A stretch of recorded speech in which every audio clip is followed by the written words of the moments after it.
Bang, sweep, Blue Jays, go to Fenway, wipe out some of that 1916, I forget when it was founded, dust out of the ballpark because they sweep the Red Sox. And I think this is the start to a potentially massive win streak. It's Locked On Blue Jays, and it starts right now. You are Locked On Blue Jays, your daily Toronto Blue Jays podcast. Part of the Locked On Podcast Network, your team every day. Welcome to Locked On Blue Jays. Today's episode is brought to you by BetOnline. BetOnline has you covered this season with more props, odds, and lines than ever before. BetOnline, where the game starts. Appreciate you making us your first listen today. Whether you're listening on Apple Podcasts, Spotify, Stitcher, Odyssey, Podbean, YouTube, Twitter at Locked On Jays, or if you want to reach out to us and talk to us about your thoughts going down the stretch, probably some positive thoughts, I'd imagine, at Locked On Blue Jays Real at gmail.com, Locked On Blue Jays Real, REAL, at gmail.com.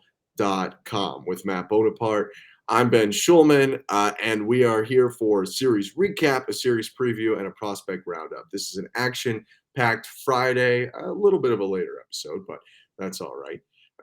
So let's start with this Red Sox series. 2 extra inning wins. Twice in a row, the Red Sox failed to score a single run with the Manfred runner out there in extra innings, which is a credit to Jordan Romano. He could easily be the series MVP. However, he isn't for both of us. So, Bones, I will start with you. Who is your series MVP? My series MVP goes to Vladito Guerrero. That guy, and you might be looking at this series thinking he's not necessarily the guy who played the best, but he played really, really darn well. And if the Jays are going to make a run in the postseason, he's going to have to be really, really darn good. So him being good is such a big sign, and we'll get into it a little bit more, but them not having a huge pitching performance in game 3 but still being able to have such great offense is such a good sign for things to come down the stretch. And it's not like he had a bad series. 5 hits in 14 at-bats, 2 doubles, 3 ribbies, couple walks. Like, he was still really, really good. But Vladito is my MVP. Yeah, I like it. He was just, I felt like he was so consistent alongside with the guy that's going to be my MVP. Like, you could just count on Vlad to, I mean, he must have had a hit in every game, right? And you just kind of figured he was going to get on base. And he did. He got on base, almost half the time he went up to the plate. He was on 7 out of 16 times. So that's really good. You don't think of him traditionally as a table setter, perhaps, but he is hitting second in the lineup. And sometimes you still are a table setter at the number 2 spot. My MVP was hitting just before him, and it feels pretty obvious, but it's George Springer. Springer had a phenomenal series, went 6 for 13 with a double and a triple. Look at them old legs chugging. He drove in 5 runs, which led the team. I mean, it was way more than anyone else. Vlad was second with 3. And he just drove him in at the right time. He brings in both extra innings runs in the 2 games that went to extras. He was also really solid in the first game. It was a big theme of our last episode, so I don't think we'll dive in too much into it, but George's return has definitely lit some sort of fire under this team. And he is not only, is it like an emotional, here's our veteran guy coming back, but he's also leading from the front. He's been awesome since returning to the lineup. I think that he arguably changes a lineup more than anybody else in baseball. Like, him coming back changed the offense entirely and changed the mojo of the ball club. So having George back is invaluable for the Jays and bodes well for things to come later this season. Wow, and that's coming from a Yankee fan who just saw Giancarlo return. So I was about to say Giancarlo Stanton might be the only other guy, but I didn't say it. You did. it's a good competition. If George is putting himself in the ilk of Giancarlo Stanton, that's probably a good sign, I would say, to be able to compare. So, those are our MVPs, him with Vlad, me with George. Honorable mention to Jordan Romano, who both got them out of the bases loaded jam in the 9th, assist to Cavan backing up the Vlad play, and then pitched the 10th. So that's really impressive. By the way, the defense for the Jays is a little shaky, but we'll wait till they start losing to talk about it because that was Talk not a about great. it. We'll table that. We got to table that. Yeah, we're tabling that until either like they've played so well that we'll right before the playoffs be like, is this going to be a problem, or until Can't they talk won. about such a negative thing while they're playing well. That's the thing. If Doesn't they work like win, that. no one cares about the defense. But it wasn't great. All right. I'll move to my storyline. Actually, you give me your storyline of the series. What's up? Okay, my storyline is that these guys own Fenway Park. Like, give them the deed to the stadium. They own it. I mean, from the atrocity that was Jaron Duran's defense earlier this season in the 28-5 game to them coming in once again and just sweeping them. They own the park. Okay, Jays fans need to flood this thing every time they play the Red Sox and do their worst Boston accents possible just to assert dominance on the Red Sox fan base. Walk in there going, we're at the park eating chowder and stuff like that because they own them. They don't lose at the park. So my storyline is that the Jays might need to make their home stadium, Fenway Park, from this point forth. Do you know their record at Fenway? I got it. This year. This season, or I'm gonna This say I don't know how many all times. Can you time tell me it's how many times definitely they played there? they've played 9 games there, unless I missed. I'm gonna say 8-1. 8-1 is correct. They lost the their man. first game at Fenway this year. They have won 8 straight, including 2 sweeps, obviously. So, yeah, they do own the park. Mine looks a little bit to the future, which I think I'm taking a page out of the Bones book, kind of. But this is, this was the hard work, not just this series, but the last week was the hard work. Now this series should translate into the longest win streak they've had all year. I just think it should. I mean, they went. Frankly, it's almost in they almost have an 8-game win streak. They nearly swept the Yankees, and at that point would have won 8 in a row if everything is still connected. But they go to the Bronx and they go to Fenway after disappointing. And the Red Sox aren't great, but they're not awful. And they win 6 out of 7. Yeah, 6 out of 7. Now They're good in terms of last place teams. Yeah, very good. They're the best last place team by far. It's not even close.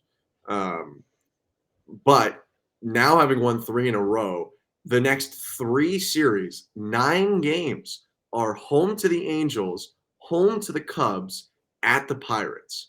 Longest win streak of the year is 8. I know they could easily lose today and make this stupid, but I think they should at least have a shot at winning 6 more in a row, sweeping the next 2. If you're a good team, you win like 7 or 8 games right here. Yeah. I mean, So I think 7 I'd be okay with. 6 I would not be happy with. 8 I would be. Imagine they win like 8 games right here. They just rip off like a crazy win streak. Like how good. I wonder what the AL East looks like 10 games from now. Like it could look radically different. The Yankees don't exactly have a tough schedule. They also play the Angels and currently play the A's, who they smoked last night.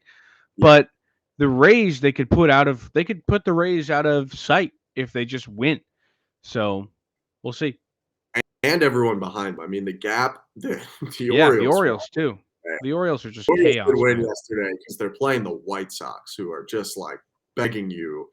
Their defensive replacement drops a fly ball in the 9th inning and they lose the game. Like they're begging you to beat them, but at the same time, they were a team at one point that were probably in wild card contention. They've been pushed back already. The O's have been pushed back, and if you want to start slipping those teams into the rear view and focusing on just the playoff teams, that would be a good way to do it. Not to mention, if they win today, we're actually recording the day the episode's being released. If they win today over the Angels, I looked, and unless I missed it, because it was early in the morning when I looked, this would be the first time that they'll be 14 games above 500 if they can get this win. They haven't reached that plateau. So you want to be a great team, 20 games above 500 is my mark. 91 and 71. It's still not like a world beater, but that's like you absolutely should have been in the playoffs kind of record. So yeah, go on a run, make it happen. That's what I want to see. They Um, absolutely need to. they're going to have to do that against the fighting Angels of not Anaheim. They're actually just called the Los Angeles Angels. There's no Anaheim on the back for all the people at home. They gave that away. But we're going to talk about them and not the city of Anaheim when we return on Locked On Blue Jays. For now, though, I got to tell you about my friends over at BetOnline.net. BetOnline is the fastest and easiest way to check in on all your betting needs, find all your favorite sports and events, and the number one online source for odds, lines, and games. Find reviews and news of every league, including Major League Baseball, NFL, NBA, NHL, combat sports, esports, and even golf. BetOnline continues to be the top online resource for all your sports wagering information, from live in-game betting, scores, and podcasts.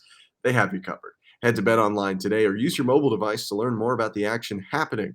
BetOnline, where the game starts. Pew. We're back. It's Locked On Blue Jays. It's Matt Bonaparte.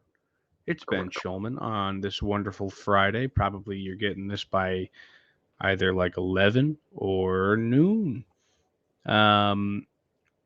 It's a wonderful August day. We don't have any emails. I'd really like if you did email us, like Ben said previously.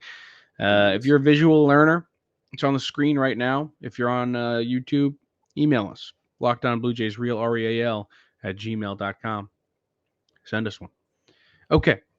Let's talk Angels, man. This is a team that the Jays sent into the depths of hell pretty much single-handedly. They were one of the better teams in baseball, and the Jays just said, not anymore. Swept them in 4 games, and then they just were like, how do we win? And Joe Madden shaved a mohawk onto his head, and they were like, Joe, you gotta stop. You're done. Joe, I'm sorry, you're done. And then Phil Nevin took over, and they listened to Nickelback, and now they stink. Trout is back, though, which is exciting for baseball fans. The Angels have been like a team for the last, I don't know, when did Trout come up? 2012? So the last 10 years. No, a little earlier. 2020. Well, he was Rookie of the Year in 2012, right? Yeah, 2011 I think was his first year. So he came up 2011, played 2012. They've been a team for the last 10 years where it's like, oh, they can't hurt anybody. So every baseball fan's like, yeah, go Angels because we want to watch Trout win. But I want Trout he in the never playoffs. does. No, he was in the playoff one time. He had a homer in it. And they just get another chance. I don't put it on him. But no, of course not. But having a team, well, they are selling a team now. So I mean, they're just hopefully in 2 years' time they can just figure it out and have some real players. What screwed them is the Rendon contract, in my opinion. That contract, arguably the worst in baseball. It is brutal. That Corbin, I don't know, maybe even Cole. You could argue those are bad contracts. So. Anyway, let's talk about the team this season. I'll start with my scary, and that's going to be Luis Renheifel. I have watched baseball a long time. Luis Renheifel, who has a great name, by the way, he's just one of those guys who makes a play or is in the right place at the right time. He's just an X Factor kind of guy. He's not the best player in the team, but he is going to play really, really hard and be really solid. He's also a switch hitting infielder, so that adds a whole bunch of value. And against the Jays in his career, he's been fantastic. 10 games against the Jays since 2019. He's a 395 average, a 1.53, 1.053 OPS. He's hit a homer against the Jays. He's good against Toronto. I mean, it is 10 games, so the sample size isn't crazy. But if you want an even smaller sample size that does maybe even less for you, at the Rogers Center in just 3 games, he's got a homer, 4 ribbies, 7 hits in 3 games at the Rogers Center, 4 runs scored. So this dude, 1, likes playing the Blue Jays, 2, loves playing in Canada. Maybe they got to get him. So Renheifel is my scary because he's just kind of been that dude all season long. Also, little 3-game hit streak going. Maybe he stretches that to 57 or something, but who knows? Never know. DiMaggio's hit I streak don't was know if at there's 3. that many games left, but There's not. But I would count it if it looped into next season. By the way, this will do nothing for our listeners, but a comment or two I made to you about Renheifel when you had told me before the episode you were going to do it was confusing him with Juan Lagares. So that might explain a comment or two of mine. But let's keep rolling. My scary is Michael Trout. It has to be. It was almost Mike Ford, who I'd like to mention's middle name is Harrison, and he was born in 1992, so it's absolutely after Indiana Jones and Han Solo. His name is Mike Harrison Ford. They didn't name him Mike Gerald Ford. They named him Mike Harrison. you know, that's a nice one. But Sure. Mike Trout, I mean, if you don't know already, what are you watching? He's the best player of this generation. He's having statistically one of his worst seasons, and yet has a 962 OPS, which I mean would go down as his worst since his first year, or second worst. Although with OPS plus factoring in that league averages have gone down, it's actually not his worst OPS, if you think about it that way. But also, he missed a month. He has 26 homers. Like, he could hit 35 bombs this year with a full month missed of the season. So Did you that's know? I'm just looking at his baseball reference page right now. Did you know that among active players, he has the best career on base percentage slugging in OPS? I didn't know that, but he's got an exact 1,000 OPS for his career. Yeah, nuts. Sorry. So he's either going to walk or hit a single every time he comes to the plate. Like, Is that's so basically what nuts, they're dude. saying. So that's wild. Also, did you know from his baseball reference page, two of his nicknames, one that I really care about is I know Kid. it's the Millville Meteor. Yeah. I don't know the second one. You don't It's know the just Millville Meteor? no, I know the Millville Meteor. I don't know Oh. Kid Him. K with a bunch of I's and then a D. Yeah, I don't know who calls him that, but Everyone who's somebody. ever been a rookie in the majors has been called that. Oh, that boy, Kid. Keep rolling, Kid. I mean, the Fort Wayne Tin Caps do that like every day. Who's Kid? You can't own Kid. Well, Everyone's Mike Trout. Kid. If anybody's gonna own Kid, I think it'd be him. Yeah, but not anymore. Now he should be like, man. He is But 31 years old. Yeah. yeah. But he's been good. So he's homered in his last two games, got the day off yesterday. I mean, it's typical Angels stuff, though. Like, they've lost 6 in a row. In their last 7 games, Bones, how many times do you think they've scored more than 3 runs? 3 times. 0 times. They have scored What? in their last 7 games. And That's Trout crazy. returned for that stretch and hit 300 Oh my with 2 bombs. gosh, that's insane. Tungsten arm Doyle games galore. If you know that. Just like Ohtani hits a 700-foot home run, the Angels lose 9-1. That's a Tungsten arm Doyle game. But yeah, I've taken a lot of time with my scary. But it's Mike Trout. He's by far the scariest guy on the team. Shohei's been good, but not last year with his bat. So Trout and Taylor Ward, if you're remembering the Taylor Ward from May, he's having a good year, but it's not that guy. So Mike Trout is the scariest dude on that team. And I'll let you do your hype train because I've taken enough time. Okay. My hype train for this series is Mr. Springer. George Springer. He's very good. And if you know anything about him, you know that he used to play for the Astros. So I thought, he's likely played many games against the Los Angeles Angels. And that would be correct. 107, in fact, started 103 of them. 26 homers in him. He's hitting 273 with an 879 OPS. Like, the dude just like hits the Angels. What's funny about these stats is like at some point it's like, yeah, like he's just good. Like the guy's just good. Like it's not like he hits like especially well. Like he's just very good. But like still an 879 OPS is pretty darn good. But then if you look at other teams, like that guy kills the Diamondbacks. Like he has he has a 414 career average against the Diamondbacks with a 1173 OPS. Like he kills the Diamondbacks. Yeah. But anyway, sidebar. He still does very well against the Angels, and he's been playing very well recently. So I'm going to continue the George train. George is my hype train. Very nice. I will flip over to a guy who I've hype trained a couple times recently. Hasn't necessarily worked out, but I'm going to go back to it and see if it works. I'm going with Bo Bichette. Two reasons mainly. You go back to the Angels series where the Angels were dismantled in May. Bo had 7 hits in the 4 games of that series, including that massive game-tying home run. I mean, that's the day I think the Angels really broke.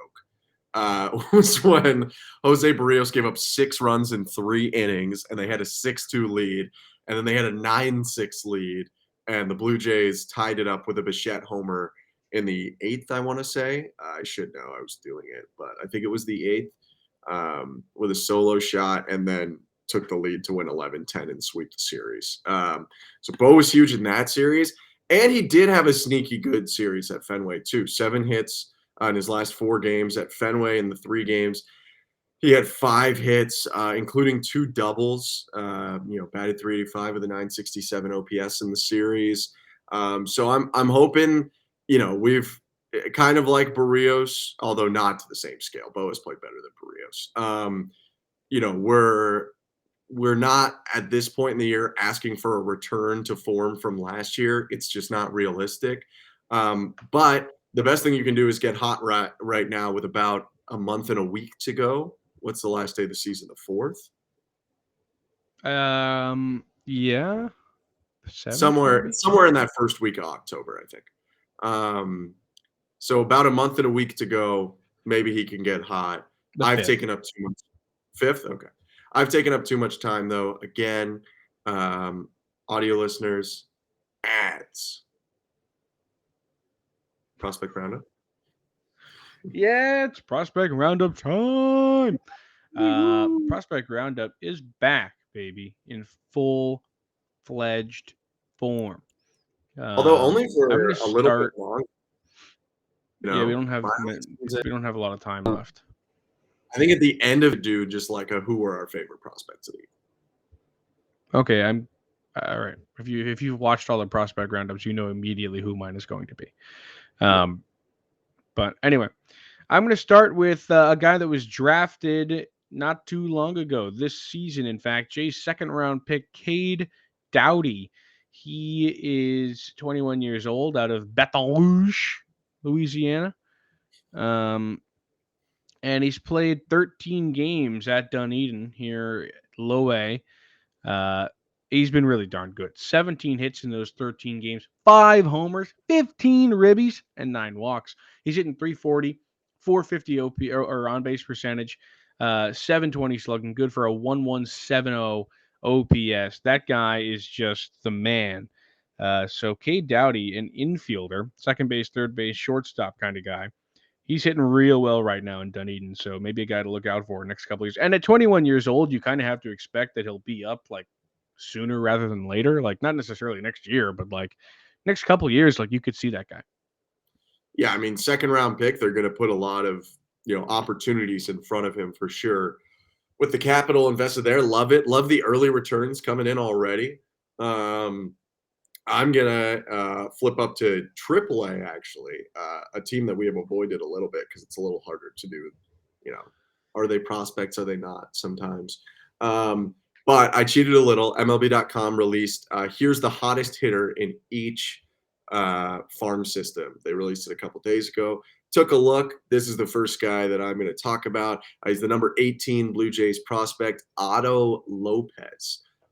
You may recognize the name. He has been up with the Blue Jays this year. Hasn't played a whole lot, but he has been up, including a stint at the beginning of August where he didn't get at-bats, but he was up on the 7th and 8th. If you wipe those games away, which I'm going to, and just look at his time with Buffalo, he is on a 16-game hit streak right now. And not like a dink and dunk streak either. 5 of his last 6 games have been multi-hit games. He's hitting for power as well, has some doubles mixed in there. Is it a 2 triple game? Yeah, 2 triple game. That's ridiculous. And, amidst this streak, which started on July 27, he has boosted his average from 246 at AAA up to 300. Wow. That's ridiculous. Yeah, that's Now, crazy. obviously, there was some time off in the middle there, so he hasn't played like a ton of games, but still, like he has 73 games at AAA this year. Now he's batting 298 with an 810 OPS. He was in the mid to low 700s OPS with a 246 batting average just a couple weeks ago. So big for Otto. Love him finishing strong and hopefully capitalizing on a couple more weeks to go in the AAA season. Yeah, totally. I hope Otto can hopefully make a impact next year. We did, like you said, we saw him up. So I'm hoping we see more of Otto. Also, I am biased towards his name as a Syracuse alum, as should you Yes. be. Although I'm scared of Otto, not What'd Lopez. you say? I'm scared of Otto, not Lopez, the orange. You're scared of Otto the Orange? Everyone Google Otto the orange right now and comment if you think he's creepy or not.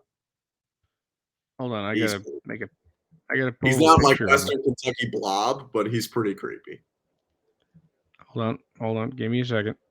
Oh, you're getting it for our video viewers? Yeah, I'm You're getting gonna it for the video viewers. What? you're gonna get him at his best angle. I just got him at the. That's the first picture on Google. Actually, no, it's I'm not. It's the satisfied with 7th the picture on Google. creepiness. I'm satisfied. He with looks the great. That's my guy, Otto. All right. Anyway, that's enough Syracuse. I do a whole podcast on Syracuse. Yeah, you do. You spend I it. don't need to talk more about it. Okay. We're talking Rainer Nunez here. First base, third base, corner guy, 6'3", 180. Maybe get some more meat on the bone, have some cheeseburgers, Rainer. Last 14 games, he has just been called up to high A on August 7th. He's in Vancouver now. He's hitting 286 in Vancouver with an 819 OPS, 3 homers, 10 ribbies in those 14 games, 16 hits in those 14 games as well. And if it wasn't for a hitless day on, what's that now, the 23rd, he would have had, hold on, a 10-game hit streak. But he went hitless with 3 Ks that day, so not a great day. But hey, he's playing pretty well. Rainer Nunez, my guy. I like it. I'm gonna go to High A Vancouver with my guy PK Morris, Love this guy. 24-year-old. Pardon? I said I love this guy. Yeah, this guy's a G. 23-year-old, pardon me, first baseman from Tampa, Florida, drafted in the 14th round by the Jays in 2017 out of Steinbrenner High School, a high school named after George Steinbrenner in Tampa, but he's a Blue Jays product, so take that, Hal. And he's had a really, solid year, but it's gotten, you like that? It's gotten a lot better recently. Was kind of hitting in the low 2s before with some pop, but now more contact coming. Last 8 games for PK, 13 hits over that stretch. He has a 4-hit game, a 3-hit game, and a 2-hit game in that time. And he's got 4 dongs in that stretch. 4 homers in the last 8 games, 5 homers in the month of August. And for everyone, reframe your brain a little for the minors. It's a lot harder to hit home runs. These guys are smaller, less developed. So are the pitchers. So like a 30 homer year or something is insane in the minors. 20 homer years are very highly respected. So PK Morris, I mean, just doing it with, the contact bat and the power bat now. And he's gone on a big run. I mean, 5 home runs in a month to get him to 11 homers, like that's a serious hot streak if he only hit 6 in the 3 months before that. So yeah, maybe a shot for him to slide up and be, kind of have a first baseman, but maybe some good trade bait. Good for PK. Yeah. Good name too. Like, what does PK stand for? Patrick. I don't know. So PK Subban? Yeah, of course. His is a great one. It's Pernell Carl. Yeah, that's better than Patrick, which is what PK Morris's is. It is. Found it. Yeah. Oh yeah, I found it on Baseball Reference. He just took that first letter, that last letter, put them together. PK. Yeah. Anyway, okay, my last guy is Aurelvis Martinez. Aurelvis you're talking about guys hitting home runs. Elvis has his 28th home run of the year back on August 21st. I mean, the dude is just slamming homers. He's having a bit of a Joey Gallo year, Joey Gallo of old, that is, in which he is just like he does not care about his average, and he's just like hitting tanks. His average is 202 on the season, which is like it is bad. But like It's Elvis, like you don't have to have a average wide. Like he doesn't have to be a contact hitter right now. He's 20 years old. Like give the kid some credit. Like he hit 28 home runs at yeah. 20 years old. A 746 OPS in Double A, so like some things to work on. But like he's still just like bashing pitchers. So I'll take that from Elvis.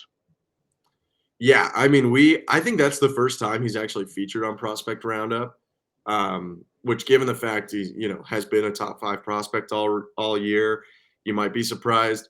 Both of us are a little averse to the style of hitter of like strike out all the time, but homer all the time. But, for a long time, like you mentioned, the old Joey Gallo was statistically an incredibly valuable player. I know people didn't like Yeah. it.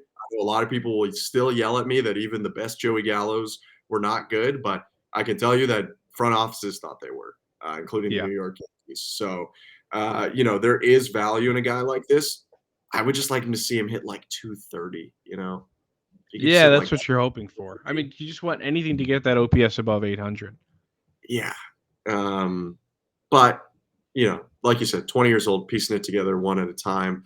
I'm going to flip it to a guy a little bit older than 20, 25-year-old Double A third baseman John Aiello. I think I pronounced that right. 14th round pick again. Second 14th round pick for me of this episode. Nice.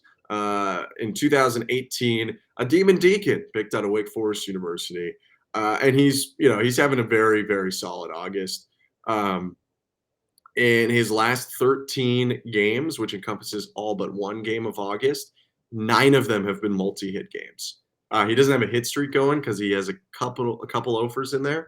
But in general, just has had a phenomenal August. His average has gone from 280 to 304. He's got an OPS in the 800s.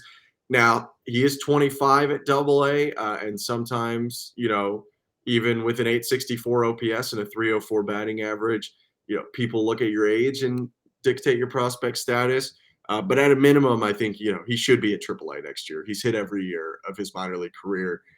So why not see this guy get a spot at triple next year? And maybe he can be, if he can play third and left or third and second, then you can brand yourself as a utility guy and get yourself up to the majors. And I know that's not the sexiest thing, but most minor leaguers would take being a utility guy any day of the week because 99% of them don't even get to the majors. So that's not an official stat, but I'm going to coin it. But yeah, that's our prospect roundup. I'm excited for the minor league season to come to an end. Next week, we will look to see who's qualified for the playoffs and if there are potential teams we could follow on playoff runs, because that would be kind of fun. But for now, you got anything else? Sorry. Nope. I was just saying, yeah. Cool. That's Locked On Blue Jays. Make your second listen Locked On MLB podcast, your number one source for major league-wide news. It's Paul Francis Sullivan. He brings spice. He brings flavor. He brings information to savor. He is going to give you all you need. It's part of the Locked On Podcast Network, Locked On MLB. We are Locked On Blue Jays. We will be back on Monday recapping this Angels series. Hopefully a sweep. We'll see you then. For Matt Bonaparte, I'm Ben Shulman. Appreciate you listening. See you on Monday.